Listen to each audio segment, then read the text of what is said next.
Welcome top news today. Washington. The New York Times graphic said it all.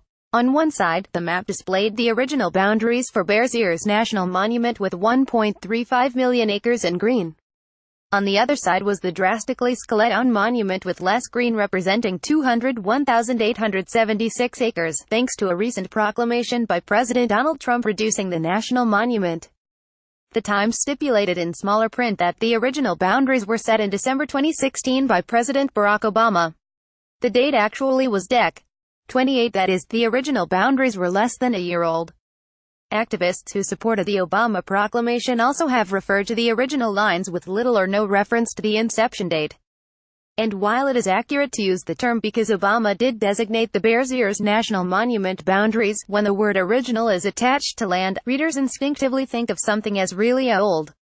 Original is not a term for something in its infancy. Has the news cycle sped up so totally that news organizations treat a first-year project as an institution? In April, Trump directed Secretary of the Interior Ryan Zinke to review the designation of 22 land national monuments. This month Zinke recommended revising the boundaries of 4 monuments, including Nevada's Gold Butte National Monument, which also was created during Obama's last month in office.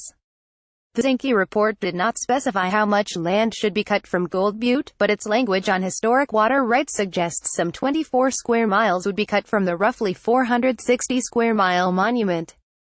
Those opposed to the Zinke review overall argued passionately that their beloved monuments deserved protection based on their value as historic landmarks, or prehistoric structures, or for their scientific interest.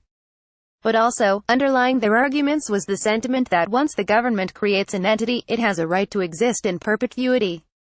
There's a legal argument to that effect. A letter signed by 121 law professors cites the 1938 opinion of Attorney General Homer Cummings that said the Antiquities Act of 1906 does not authorize presidents to abolish national monuments after they have been established.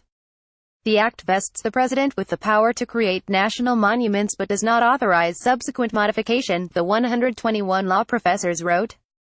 Todd Gaziano, executive director of the Property Rights Pacific Legal Foundation, doesn't buy that argument. Now they're saying that the same presidential pen that created monuments can't be used in someone else's hand, he said. Be it noted, presidents have downsized national monuments before.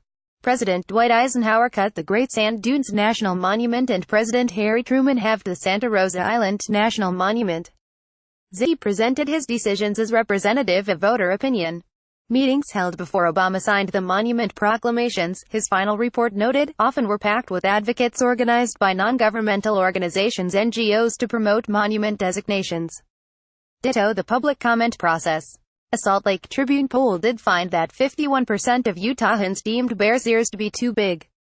The same poll found that a majority of Utahns opposed breaking up Grand Staircase Escalante National Monument, which Zinke has proposed reducing by about 46%.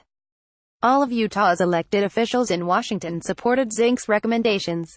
In Nevada, Democrats generally opposed Zinke's Gold Butte recommendation, while Republicans supported the move. In 1906, when President Theodore Roosevelt declared Devil's Tower in Wyoming to be the first national monument, he set aside 1,153 acres. During a recent conference call, Zinke urged reporters to read the Antiquities Act and its mandate for monuments to be confined to the smallest area compatible with proper care and management. That original thinking is gone. Since 1996, presidents have created 26 national monuments over 100,000 acres. Zinke recommended that Trump work with Congress a tack that would avoid having the courts decide if a president's original word on monuments is final.